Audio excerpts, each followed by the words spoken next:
새들의 노래 웃는 그 얼굴 그리워라 내 사랑아 내 곁을 떠나지 마오 처음 만나고 사랑을 맺은 정다운 거리 마음의 거리 아름다운 서울에서 살렵니다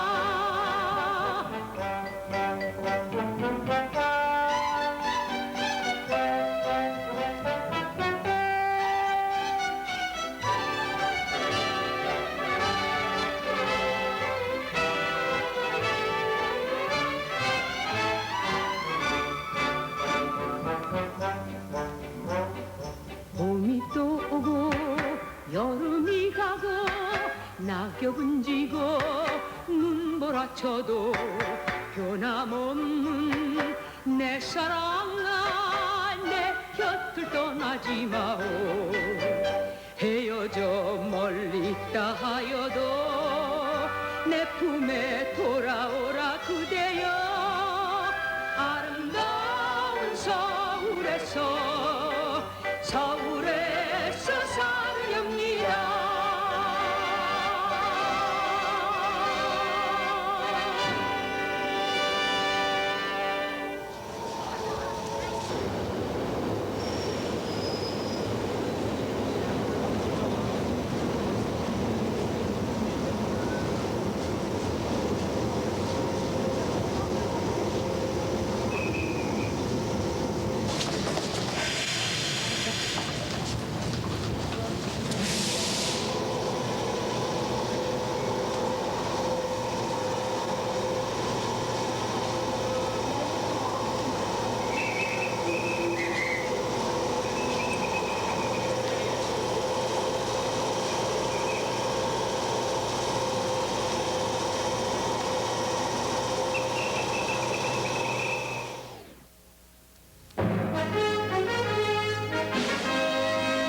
종이 울리고 꽃이 피고 새들이 노래 부르는 그런 아름다운 서울.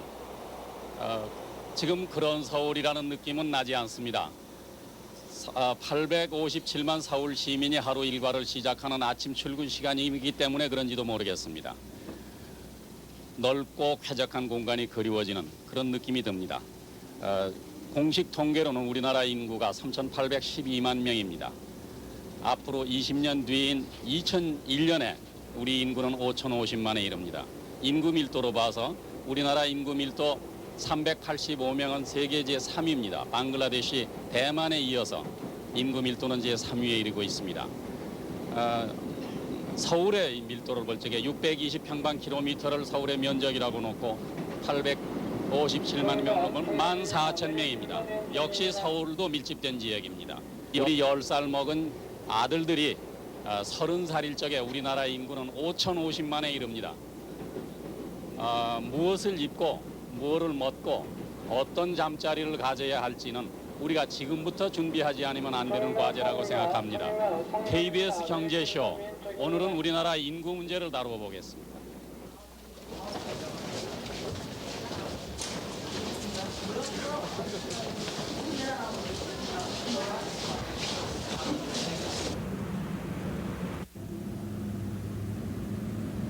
바로 이곳이 보신각 앞 종로 네거리입니다. 인구가 126만이던 해방 당시는 여기가 가장 번화한 서울의 중심가였습니다.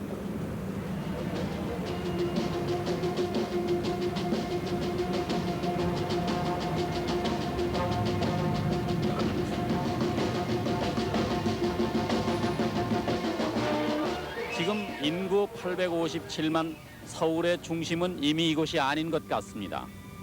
35년 한 세대 동안 지상을 달리던 전차가 결국 교통방해라 해서 쫓겨나고 대신 지하철이 달리고 한가하던 종로 네거리가 찻소리로 온종일 시끄럽습니다. 세월 따라 인구가 늘고 늘어난 인구에 맞춰 도시도 자꾸 바뀌어 가고 있습니다.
지금 하고 있는 일이 뭐죠?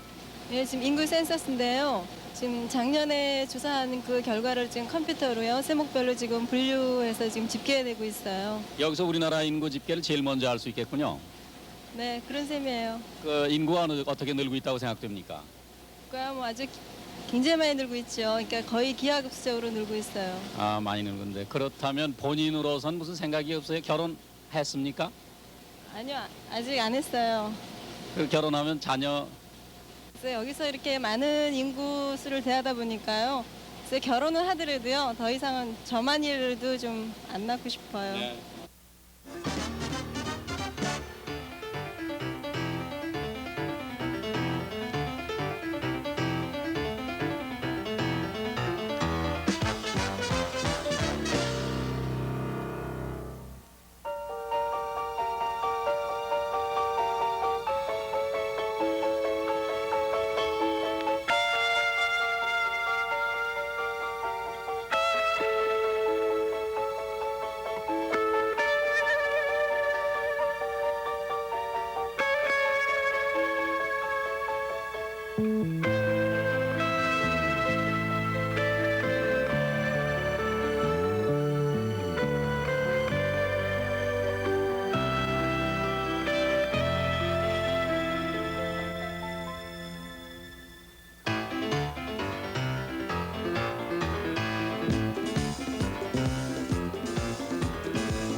오늘 이 시간 현재 우리나라 인구가 얼마나 됩니까? 3,865만 7,732명쯤 되겠습니다. 자꾸 느는군요. 그러니까 그 출생이 어떻게 한 시간에 몇 명이나 되겠어요? 100명쯤 되고 있습니다 지금. 네. 서로 따지면 어떻습니까? 35초에 한 명씩 나오고 있어가지고요. 네. 한 시간에 100명, 연간 한 89만이 되겠습니다. 이렇게 가면은 2001년에 5천만이 넘는 숫자로 되고 있죠. 그렇죠. 그 산출 근거는 어떻게 잡고 있습니까? 저희가 1960년 인구가 약 2,500만이었고요. 81년 아까 말씀대로 3,865만. 그래서 20년간 한 1,300만이 늘었습니다. 그래서 60년대 그 부인들 한 명이 어린애 낳는 애 수가 6.00쯤 됐습니다. 60년대에 60년대. 75년엔 거의 한 3.5로 줄고요. 현재는 한 2.8로 지금 줄었습니다. 그래서 이런 추세가 계속되고 또 가족계획 사업도 좀 활발해지고 또 호적이라든지 상속이라든지 친권 문제 이런 것들을 사회적인 제도적인 지원을 해가지고 그 어린애에 대한 가치관이 좀 변경이 된다면 우리가 지금 추진하고 있는 둘만 낳기 남녀 구별 없이 그것이 한 88년에 달성된다고 그렇게 보고 있습니다. 그런 경우에는 인구가 약 2001년에 가서 5,050만 명쯤 그렇게 되고 있습니다. 5,050만 명이 되는군요. 2000년까지 결국 인구가 한 1,300만이 더 늘어가지고요. 결국 우리는 인구가 는다는 것도 있고 또 도시화 문제도 있기 때문에 결국 세계에서 가장 밀집한 나라에서 사는 국민들이 될 것 같고요. 저희 지금 있는데 두 사람이 옆에 있다고 지금 두 사람들이 더 있지 않을까 이런 질식할 상태일 것 같습니다. 그래서 예를 들어서 1,300만의 인구가 증가하게 되면 노동력 인구도 한 800만이 증가하는데요. 연간 한 40만 정도씩 증가하는데 지금 현대조선이 2만 명밖에 안 열린다. 결국 연간 현대조선 규모의 그 사업체를 20개씩을 더 이제 만들어야 되는 그런 문제, 또 우리 경지 면적이 제한된 문제, 이것 때문에 결국은 우리의 고도의 산업화 문제는 우리의 필수적이고 또 숙명적인 방향이 아니겠느냐 그렇게 느끼게 됩니다. 또 제일 문제는 2050년 정도에 가서 65세 이상의 노인 인구인데요. 지금 145만이지만 그때 가서 한 700만은 1,000만 정도가 됩니다. 사상자들도 1년에 매년 83만이 죽게 되고요. 노인복지 문제, 의료시설 문제 이런 것들 인간의 질을 높이기 위한 이런 대책들이 지금부터 서서히 강구되지 않으면 안 된다고 저는 그렇게 좋은 땅은 모조리 묘지가 차지하는 거 아닙니까? 글쎄요. 그래서 이제 묘지는 산꼭대기든지 강경한 대책도 좀 우리가 생각하지 않으면 자손들한테 우리가 너무 큰 부담을 주지 않는가 저는 그렇게 생각됩니다. 그러니까 이 아들 딸의 문제, 묘지의 문제, 우리 인습적인 것이 바뀌어지지 않는 한은 인구 문제하고 어울려서 참 어려운 문제들이 많을 것 같습니다. 네.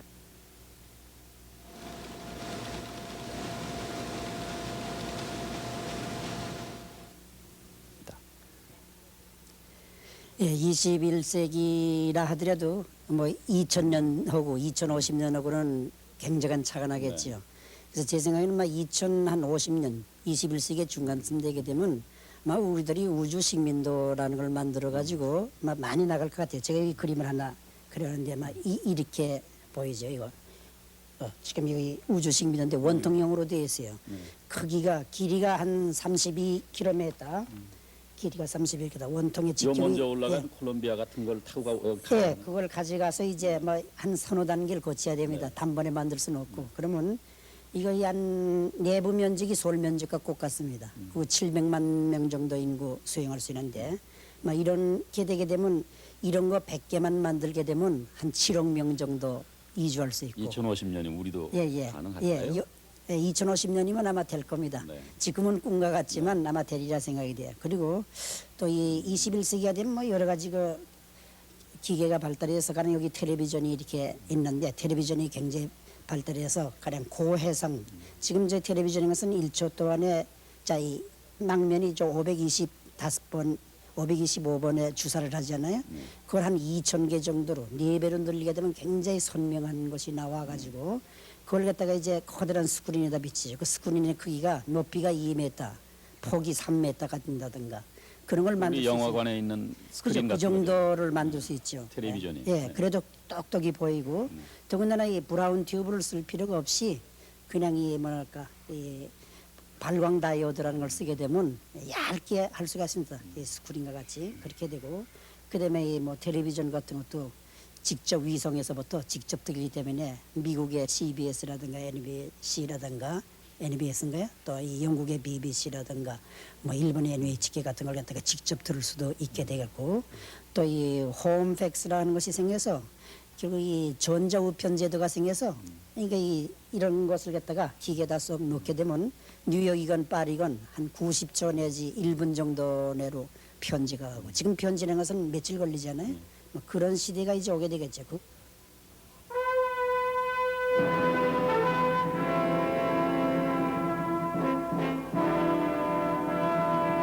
여기서 조동 양곡시장 아침에 오면 북적북적하는데 오후가 되니까 별로 한산하네요. 그리고 예, 전 그 쌀 시장에 와서 쌀을 보면 좀 신이 납니다. 근데 오늘은 인구 문제를 얘기하다 와서 그런지 조금 말서스 그런 그 경제학이라는 게 있죠. 인구는 기하급수로 느는데 먹을 것은 산술급수로 는다. 언젠가는 뭐 어려운 일이 나갈 것이다 그런 생각도 나고 여러 가지 착잡한 생각이 납니다. 앞으로 2000년 우리 인구가 늘어났을 적에 국민 식량 문제가 어떨런지 연구원에 계신 허 박사 말씀 좀 해주시죠. 예, 지금으로부터서 20년 후 그러니까 2000년에 가면은 현재 서울시 인구 800만에 1.5배 정도 늘은 5천만 명이 될 것으로 예상이 됩니다. 그러면 이 5천만 명 중에서 국민 1인당 현재 곡물 총 1인당 소비량이 식용으로서 200kg를 먹습니다. 이것이 매년 평균 1.1%씩 감소돼서 2000년에는 거꾸로 160kg 정도 줄어듭니다. 그러나 쌀만이 아니죠. 쌀만이 아닙니다. 예. 그러나 사료용 곡물은 80kg에서 1인당 20년 후에 2000년에 가서는 200kg로 늘어나서 전체 1인당 총 이 곡물 소비량을 보면은 280kg에서 360kg 늘어납니다. 그러면 국민 전체적으로 봤을 때에는 1040만 톤에서 1800만 톤으로 늘어나서 현재 수준보다도 약 760만 톤 정도가 더 필요하다는 얘기입니다. 쌀만을 보면은 현재 1인당 소비량이 135.6kg입니다.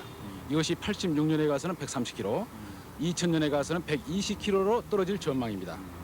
이것을 식용하고 비식용을 전부 합해서 석으로 환산하면은 현재 4천만 석 소비가 연간 4천만 석이 연간 4천만 석 소비가 2000년대에 가서는 4,420만 석의 소비가 요구됩니다. 따라서 442만 석 정도가 더 필요하리라 이런 얘기입니다. 그런 걸 수입해야 하지 않습니까? 그래서 수입을 보면 현재 우리가 연간 500만 톤씩 들여오고 있습니다. 그래서 수입량은 한 400만 톤 정도가 더 늘어난 900만 톤 정도 수입을 해야 되지 않을까 이렇게 봐집니다. 수입이 그러하다면 이제 수급 사정은 국내 작업은 2000년에 가서 근데 역시 어렵고 이제 경지 면적인데요. 지금 현재 우리나라 총 경지 면적이 220만 헥타르입니다. 이것이 2000년에 가면은 217만 헥타르로 떨어질 예상입니다. 국민 한 사람들하고 따지면은 0.06 헥타르에서 2000년에 가서는 0.04 헥타르. 다시 말씀드리면 3분의 1 정도가 감소된다. 이런 얘기입니다. 그래서 수요는 느는데 공급의 여력은 주는 거. 영향을 줍니다. 그래서 작업률이 현재 곡물 작업률이 한 60%인데 2000년에 가서는 약 45% 정도로 떨어질 그러한 전망으로 있습니다. 그러면 지금 40% 들여오는 걸 앞으로는 55%를 해외 의존해야 한다 이런 맞습니다. 말씀이에요. 그런 얘기입니다. 무슨 대책이 없겠어요? 첫째 제가 생각할 때는 우선 이 양곡 유통상에서 여기 서청이도 와서 보십니다만은 그러니까 수확, 탈곡, 도정, 수송, 저장, 가공, 그다음에 요리하는데 그다음에 식탁 위에서도 우리가 식량을 첫째 좀 낭비를 줄여야겠습니다. 그다음에 두 번째는 인구를 억제해야 되겠고요. 세 번째는 이 기술, 농업 생산 기술을 향상시켜야겠습니다. 예를 든다면은 품종 개량이라든가 비료, 농약, 농기계, 그다음에 경영 개선을 통해서 단위 면적당 생산량을 늘려야겠고요. 그다음에 절대 농경지를 보존해야겠습니다. 그리고 개간이나 간척을 통해서 농지를 확대하는 정책을 계속 추구해 나가야 되겠고, 그다음에 보다 또 한 가지 중요한 것은 우리가 해외 이제 시장을 많이 의존하게 되는데 해외 시장을 좀 면밀히 조사해서 도입국을 안정되게 도입해오는 방법도 강구를 해야겠습니다. 또 마지막으로 한 가지 강조하고 싶은 것은 곡물 소비적인 서구 그 소비 식품 패턴을 지향해가지고 소위 자원 전략적인 우리 나름대로의 그 소비 패턴을 정부가 유도해 나가 줘야 하지 않을까 이렇게 봐집니다.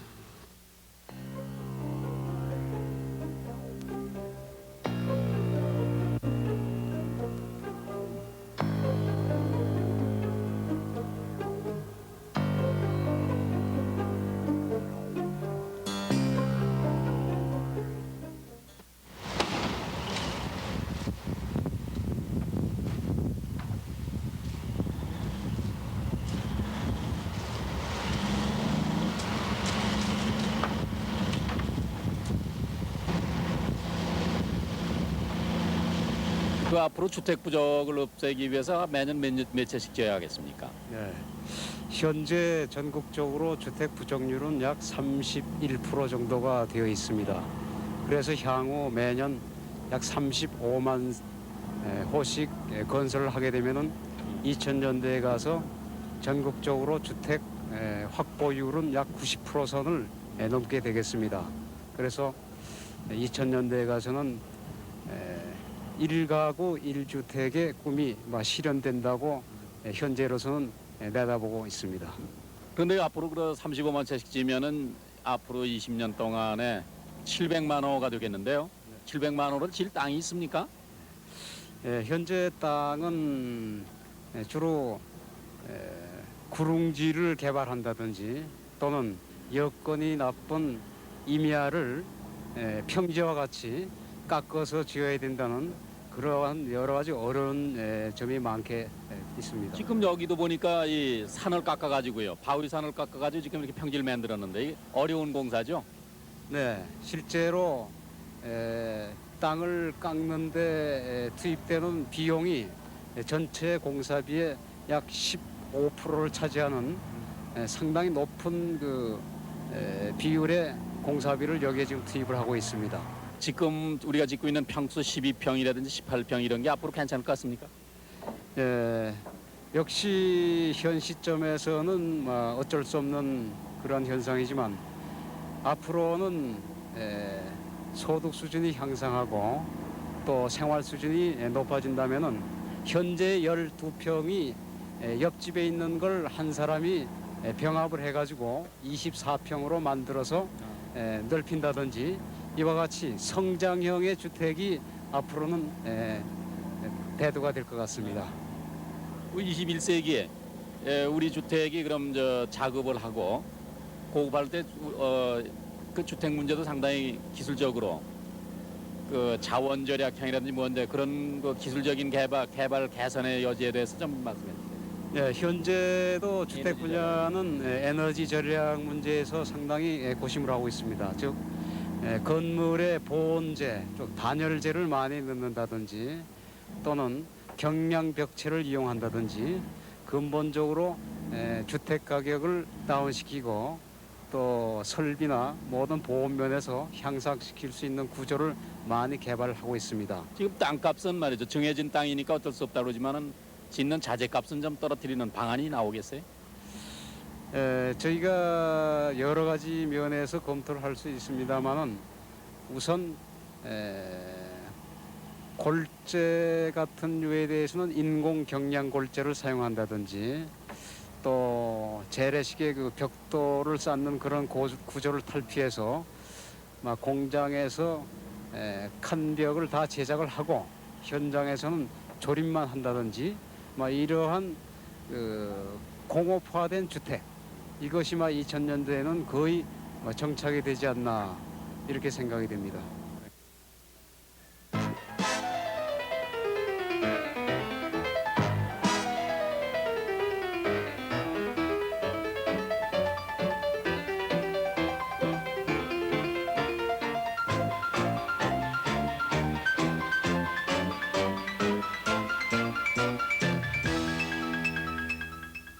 요즘 가족계획 사업 잘 되십니까?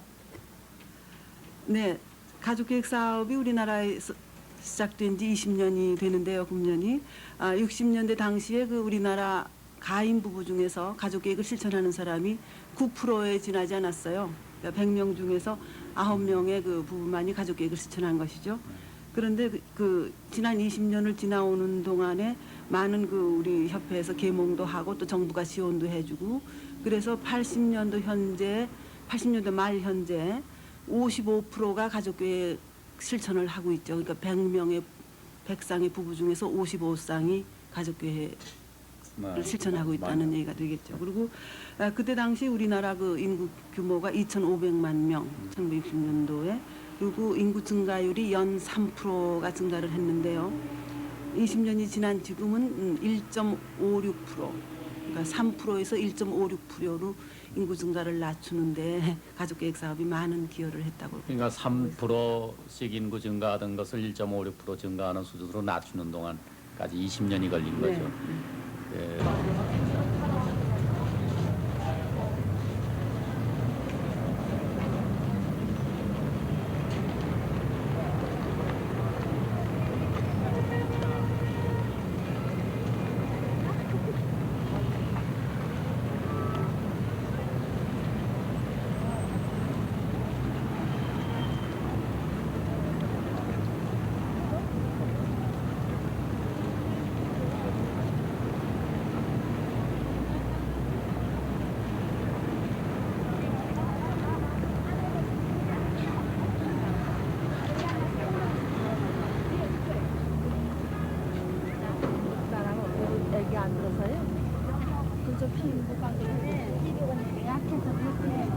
아니, 엄마가 약하다고 하실 게 아니고 어디서든지 하셔도 되는데 엄마가 마음의 준비를 가지시라고 그리고 많이 생각해 쭉 읽어보시고 그냥 버리지 마시고. 감사합니다. 감사합니다. 아, 지금 저 상담하시고 계시군요. 이 더운데 역전에 나오셔서 지금 상담 잘 됩니까? 아, 네, 좀 바쁜 대로 근대로 되고 있습니다. 지금 뭘 그러니까 아기 그만 나실 분들은 불임수술을 권장하고 있어요. 뭐 아빠 방법도 있고 엄마 방법도 있고 그런데 지금 현재는 엄마들이 많이 하고 있어요. 예. 저희들이 엄마들을 많이 상대하고 있으니까요. 아빠들보다. 근데 이제 앞으로는 아빠들이 좀 많이 참여해 주셨으면 아직 좋겠어요. 잘될 홍이 없습니까? 아니 많이 하고 있는데요. 저희들이 주로 예비군 교육장에 가서 많이 하고 있습니다. 그런데 좀 겁이 나서들요 결심을 못 하시는 것 같은데 많이 좀 해주셨으면 좋겠어요. 저 열심히 선전을 하셔야겠죠. 여기 약들은 뭡니까? 저 약은요 네. 한 달 먹는 피임약인데요. 네. 저기 아기 터울 늦게 하실 분들요. 네. 그러니까 자주 아기 있는 분들은 터울을 좀 늦게 약방에 가면 있긴 있어요. 약방에 가도 있고요. 보건소에 가셔도 있고요. 예. 근데 그건 좀 뭐 모르는 사람들이 많은 것 같아서 아직도 더 선전을 하셔야 할 것 같아요. 많이 알고 있어요. 정말 모르는지 네, 많이 알고 있어요. 저 그리고 저희들이 엄마들이요. 네. 아기들을 많이 낳으면은 네. 그만큼 공부시키기 힘들거든요. 그래서 저희들이 늘 지금 엄마들한테 권하고 있는 것이 양이 문제가 아니라 질이 문제거든요. 예를 들어서 아주머니 몇? 저는 딸만 둘이에요. 안 낳으셨어요? 예, 제가 낳을 때는 셋 낳자고 할 텐데요. 딸만 둘 낳고 지금 큰애가 고등학교 다니고 있습니다. 예. 그 엄마들이 아기 키울 생각을 하셔서 적당히 낳아서 알맞게 키우고 애 하나 공부시키는데 돈이 3천만 원이 든답니다. 하나 대학. 예, 대학까지 먹이고 입히는 건 빼놓고 그 많은 돈을 엄마들이 얼마나 쌓아놨는지 모르지만은 둘 이상은 날 필요가 없는 거죠.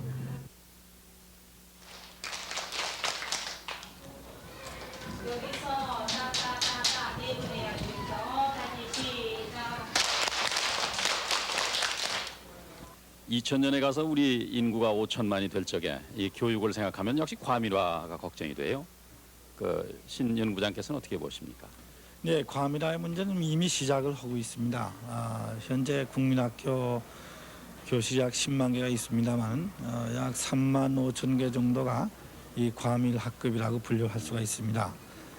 과밀학급이라고 하는 분류 기준이 무엇이냐고 구태여 말한다면은 뭐 법정 학급당 인원수가 지금 60명인데 60명이 하나라도 넘으면 이제 과밀학급으로 분류를 합니다만 이미 35%에 해당하는 학급 수가 과밀학급입니다만은 앞으로 인구가 더 많아짐에 따라서 이 과밀학급의 도가 획기적인 재정 투입을 해서 학교를 더 짓기 전에는 이거 뭐 명약관화한 현상이 되겠죠. 그러나 인구가 대폭 는다고 해서 비례해서 국민학교 정년아동 수가 또 그렇게 느는 거냐, 이 문제는 아마 다를 겁니다. 왜냐하면 이 연령 구조의 그 구조의 비가 달라지기 때문에 전체 인구가 는다고 해서 반드시 국민학교 그 정년아동 수가 같은 비로 는다고는 볼 수 없어요. 네. 그러나 그렇더라도 획기적인 재정 투입 없이는 과밀학급은 면할 길이 없죠. 또 앞으로 산업화와 도시화가 이루어지면은 도시 집중도 많아지지 않겠습니까? 그렇죠. 지금도 이미 교육으로 해서 도시로 이동하는 인구가 상당히 있다고 여러 연구에서 밝혀집니다만은 앞으로 2000년대를 향해서 가면서 산업화의 도가 짙어질수록 도시 인구의 비가 현재보다는 훨씬 많아질 것이라고 예상이 됩니다. KDI의 전망에 의하면은 현재 57%의 도시 인구가 2000년에 가서 77%가 된다고 전망을 했습니다만은 아마 70~80%의 한국 인구가 도시에서 살게 되지 않겠느냐. 이렇게 보면은 도시의 학교일수록 획기적인 재정 투자를 해서 학교를 더 짓고 교실 더 짓고 교원 더 채용하기 전에는 이게 뭐 그 지금도 이미 비인간적이라고 그 악평을 받습니다만은 그런 그 교육 환경을 면할 길이 없죠. 도시에 오면 교육 환경이 나았다는 기대 때문에 오는데 농촌보다 과연 도시 교육 환경이 나을런지. 사실은 그건 정반대가 되고 있습니다. 이미 농촌은 점점 도시보다 교육 환경이 어떤 면에서 보면 좋아지고 있습니다. 도시의 교실이 이 과밀화, 또 학교가 이 과대화, 그래서 이 비인간적인 그 현상이 벌어지고 있는 반면에 도시에서는 이 조그만 학교, 또 그 학급당 인원수도 자꾸 줄고, 그렇지만 먼저 가지고 있던 시선 그대로 있기 때문에 교실도 풍족하고 대지도 풍족하고. 농촌에서요. 그렇습니다. 그래서 이 농촌 학교가 어떤 면에서 보면은 보다 인간 교육을 할 수 있는 보다 나은 유리한 학교 환경을 가지고 있다고도 볼 수 있지만은, 그러나 학교의 그 분산, 지역 분포상의 문제가 있어요. 그래서 10리, 20리를 걸어서 저학년 애들이 학교를 다니는 경우가 있다든지, 그래서 벽지나 조그만 그 11명 정도 학생을 가지고 교사가 4~5명 있다든지, 학생은 3명인데 교사가 뭐 1명 있다든지, 이런 그 조그만 학교의 문제를 그대로 둘 것이냐, 어떻게 보면 그 예산의 낭비라고도 볼 수 있는데, 그런 학교를 모아서 조금 더 나은 학교를 만들 때 이 통학거리 문제 이런 걸 해결하는 그런 그 대책이 그 대신에 농촌에 필요하다고 봅니다. 네, 농촌 경제, 참 농촌의 그 교육 환경을 좀 개선만 하면 인간화를 위해서는 더 낫다는 그렇습니다. 말씀. 네. 또 저희가 지금 생각할 수 있는 거는요. 인구가 이제 고령화 현상이 나오고 또 소득이 좀 늘면은 고등교육에 대한 수요가 늘지 않겠느냐. 지금 대학 가지고 가령 미래 인구를 받아들일 수 있을런지.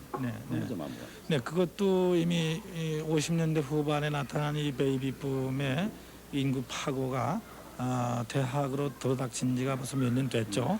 그래서 최근에 대학의 기회를 획기적으로 확대한 것도 어쩔 수 없는 이 인구 파고의 그 영향으로 해석할 수 있습니다만은, 앞으로 이 교육이 점점 전문화되고 또 평생토록 배워야 하는 교육의 요구가 일반화돼 감에 따라서 고등교육을 받고 싶어하는 인구가 많아질 것이면 틀림없죠. 더군다나 절대 인구가 더 많아지는 마당에서 교육의 전문화 경향이 또 영향을 주고, 또 고등교육을 받고 싶어하는 사람의 수가 상대적으로 많아진다고 하는 것을 보면은 지금보다도 더 과감한 고등교육 기회 확대 정책이 불가피하다고 전망을 할 수가 있습니다.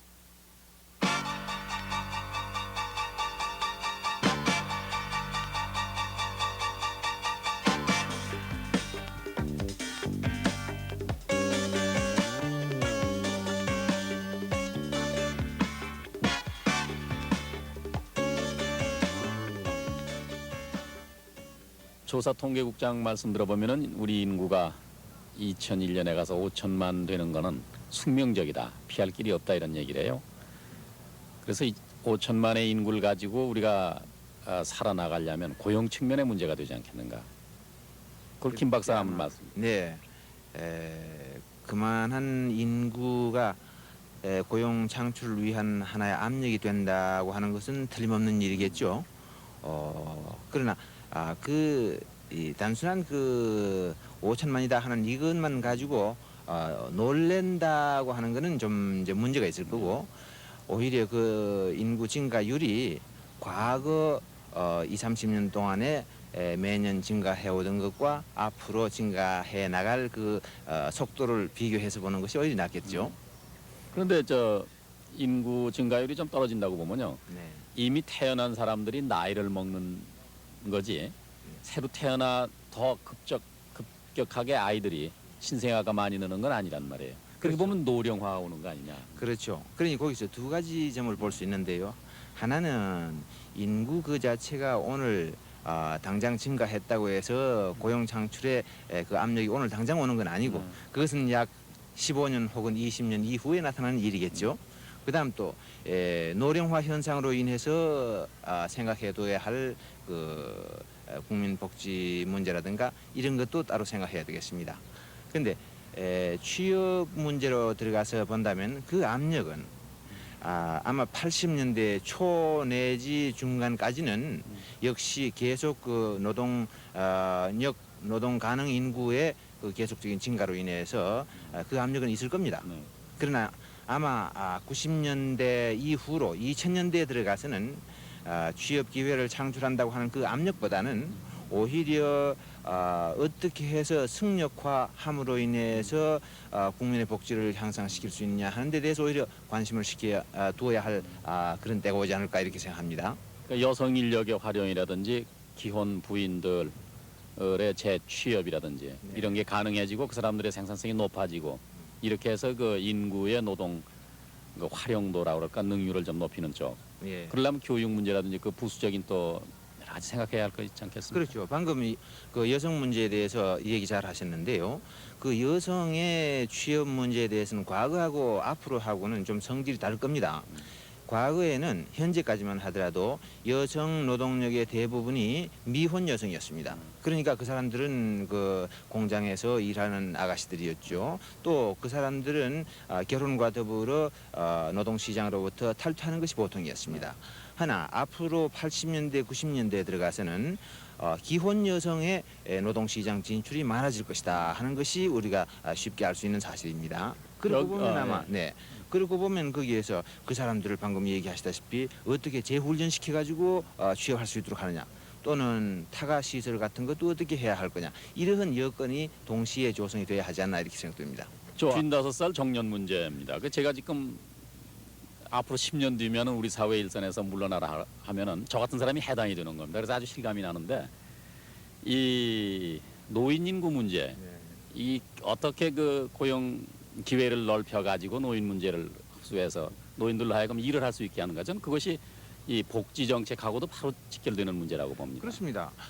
복지 정책하면요. 1차적으로 어떻게 자기 자신이 돈을 벌어서 먹고 살 수 있게 해주느냐 하는 그것이 가장 좋은 복지일 텐데 흔히들 복지하면 그 세금을 걷어다가 갖다 먹여 살리는 이것만 생각하니까 그 좀 답답한 일입니다.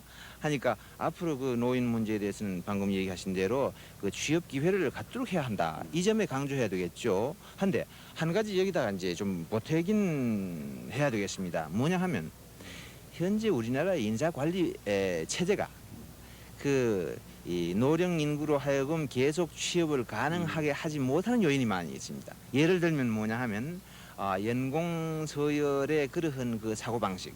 그래가지고 무조건 이 연세가 많으면 그 장으로 있어야 하지 장이 아닌 위치에서 있으면 안 된다 하는 이런 생각이라든가 또 연세가 많으니까 무조건 그 생산성에 비례하지 않더라도 좋으니 월급을 더 많이 줘라. 이러한 제도가 그대로 계속하는 한은 아마 그 정년 연장이라고 하는 것이 실제 그 조직체에서는 불가능하겠죠. 지금 김 박사 말씀드리니까 얼른 생각이 나는데 내무장관을 한 양반이 시골중학교 교장으로 가는 이런 게 좀 어떻게 일반화 아주 좋은 좀 재밌다고 봤어요. 케이스였습니다. 예. 네.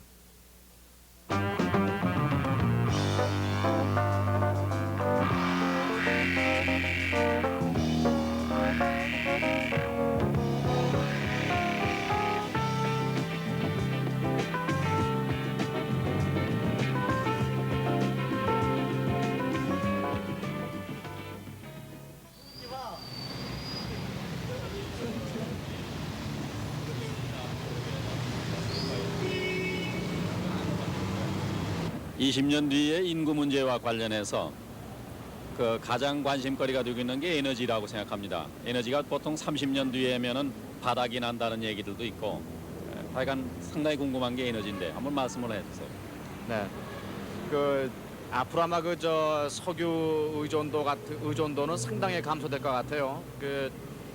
지금 현재 지금 이 주유소가 눈에 보이지만은 앞으로 석유의 주 용도는 주로 그 수송용에 이제 국한될 것 같습니다. 그게 왜 그러냐면은 이제 공장이나 그런 그 산업체에서에 쓰는 연료는 이제 앞으로 석탄이 이제 주 연료가 될 것 같고, 그다음에 이제 발전소에서의 경우를 본다면은 역시 그 석탄과 그다음에 원자력이 가장 많이 쓰는 연료로 이제 나타날 것 같습니다. 그리고 이제 시간이 지나감에 따라서 이제 풍력이나 그다음에 또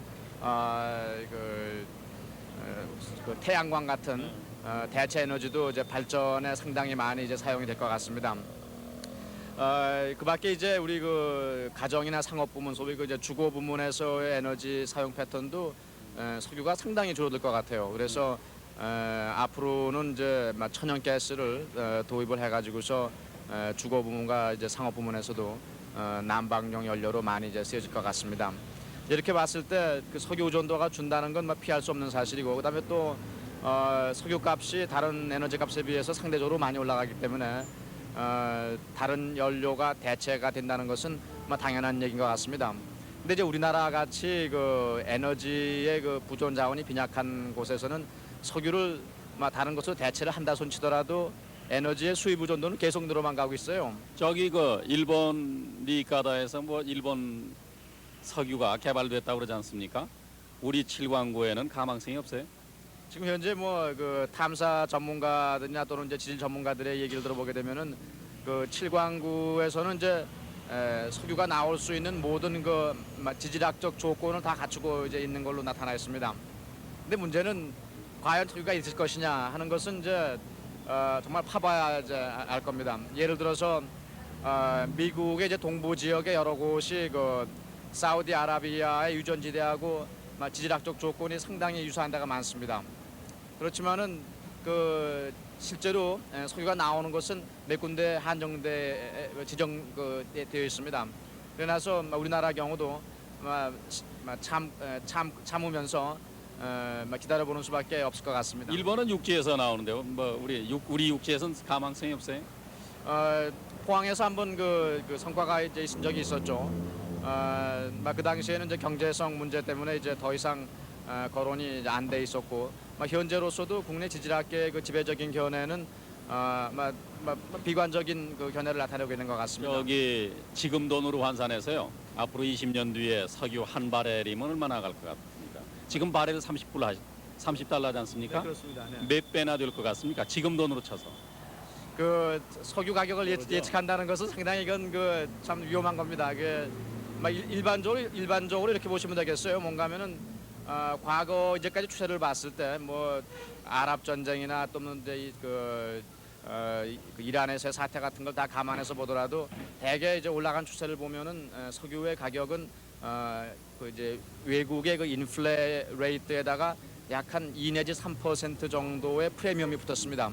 그래서 대강 그 정도로 보시면 이제 될 텐데 앞으로 20년 동안 이제 석유의 인플레 레이트가 한 10% 정도라고 보시면은 석유 가격은 앞으로 13 내지 15 정도로 올라간다는 것이 지배적인 견해인 것 같습니다. 100불 되는 건 뭐 시간 문제고. 그렇죠. 그러나 돈 100불이건 200불이건 30년 쓰면 없다는데 어떡합니까?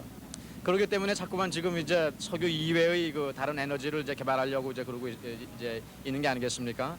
그리고 이제 30년 쓰면 없어진다는 것은 이제 현재 이미 그 확인된 그 매장량이 이제 없어진다는 것이고, 앞으로 이제 가격이 올라감에 따라서 이제 새로이 발견될 유전도 좀 있을 겁니다. 그래서 인류가 석유를 구하는 것이 점점 어려워진다는 얘기가 이제 될 것 같습니다. 우리 국내 석탄은 어떻게 보세요?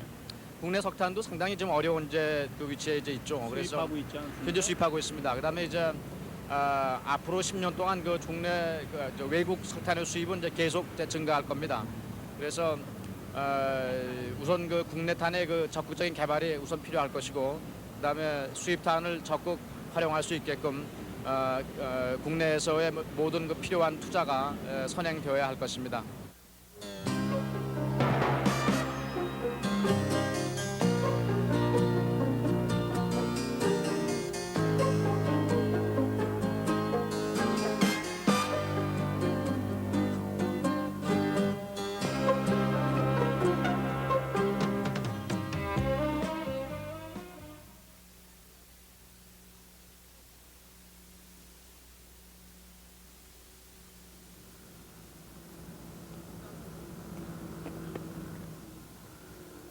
네, 인구 밀도는 사방 1km, 즉 1평방킬로미터를 기준으로 해서 말합니다. 지금 서울의 인구 밀도를 14,000이라고 하는데 14,000이라고 하는 것은 지금 저 앞에 보이는 다리 한 길이가 1km, 끝에서부터 저 있는 데까지가 다시 1km입니다. 이 사방 1km 안에 14,000명이 살고 있다는 얘기와 같습니다. 그리고 한국의 인구 밀도 385는 역시 이 눈에 보이는 사방 1km의 평면 위에 우리 인구 385명이 살고 있다는 얘기입니다.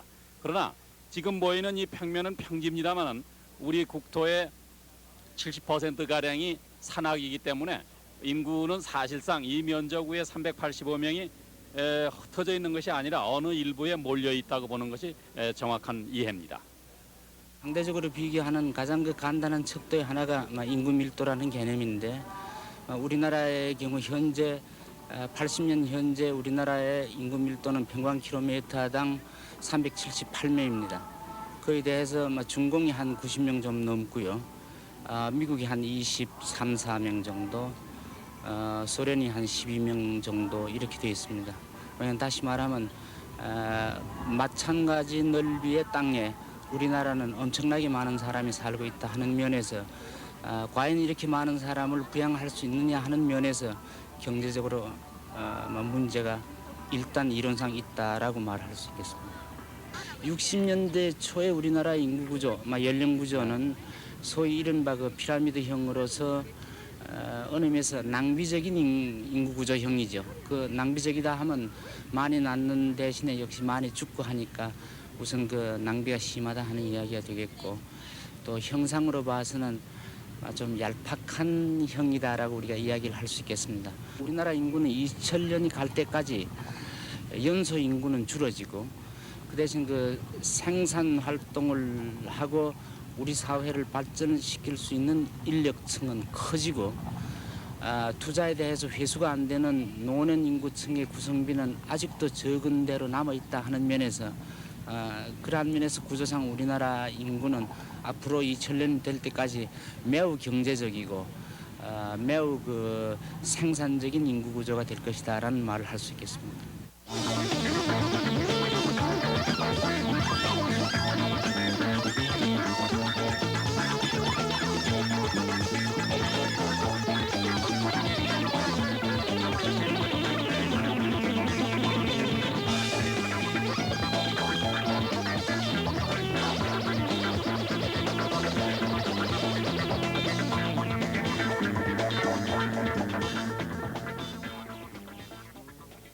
(1960년) 이래로 우리나라에서 가족계획 사업을 쭉 추진해 와서 현재 인구 성장률이 연간 한 1.6% 조금 하회하는 수준으로까지 도달했습니다. 그래서 2단계에 이르러서 인구 억제 대책이 그간에 성공해왔던 게 아닌가, 이러한 낙관적인 견해가 요즘 대두되고 있는 이런 상황에 있습니다. 그런데 이 원래 인구 문제라는 것이 상당히 장기적인 현상이고 단기적인 경제정책적인 입장에서 볼 때 이게 도외시되어 오고 있는 이런 경향이 있었습니다. 그래서 이 낙관론도 거기에 어느 정도 근거를 둔 게 아닌가 하는데, 제가 보기에는 이 인구 문제라는 것은 항상 이 염두에 두고 계속 꾸준히 추진해 나가야 될 이런 성질의 것으로 봐야 할 것으로 보입니다. 그 이유로서는 우선 인구 증가가 한 1.5% 가량 연간 이 증가가 있다면 이를 위해서 여기에서 파생되는 기본 수요가 있습니다. 의식, 주, 보건, 그리고 교육, 그리고 주변 환경에 대한 이 투자도 계속 1.5% 증가가 돼야 될 텐데, 이러한 투자에 대한 수익은 15년 이후에나 환수가 가능하다 이거죠. 그래서 대부분 후진국에서 이러한 기본 수요가 이 당장의 투자 재원의 부족으로 말미암아 충족되지 않고 오히려 사망률 증가니 보건 후생 시설의 악화니 이래가지고 소위 말사스적인 문제가 발생하거나 또는 인구의 질적 저하를 통해 가지고 말사스적인 문제라는 게 사람은 느는데 먹을 거 입을 거 그래서 없다 이런 문제. 그래서 이 결국은 수적인 감소를 사망률 내지 질병 발생, 전쟁 이런 걸로 통해 가지고 이 해결되는 이런 과정을 이제 말사스적인 해결 과정이라 그러는데 이런 식으로밖에 이 해결이 되지 않아서 다시 이 인구의 질적인 낮은 수준 때문에 낮은 경제 성장이 유도되고 이래가 이게 악순환이 되게 됩니다. 이걸 소위 이제 인구의 함정이라 그러는데 이 대부분의 개발도상 국가가 지금 겪고 있는 이런 실정이죠. 지금 현재 인구 증가율이 다소 낮아졌다고 해서 앞으로 우리가 이 인구 문제를 도외시해야 될 거냐에 대해서는 저는 전적으로 계속 강력하게 밀고 나가야 된다. 이런 결론을 내릴 수 있겠습니다.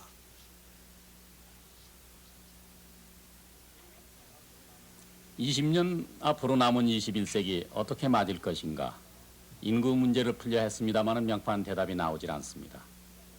인간의 문명을 비관적으로 보는 사람들은 인구의 폭발과 관련시켜서 앞으로 발전이 어렵다고 보는 것입니다. 그러나 제가 지금 읽고 있는 이 제3의 물결의 저자는 인간이 밝은 눈과 풍부한 상상력을 가지고 미래를 맞이할 수 있다고 한다 같으면은 밝고 편리한 세상이 온다고 낙관하고 있습니다. 어쨌든 이 순간에도 초침과 더불어 인간의 생명은 태어나고 인구는 늘고 있습니다. 많은 과제가 앞으로 남아 있습니다.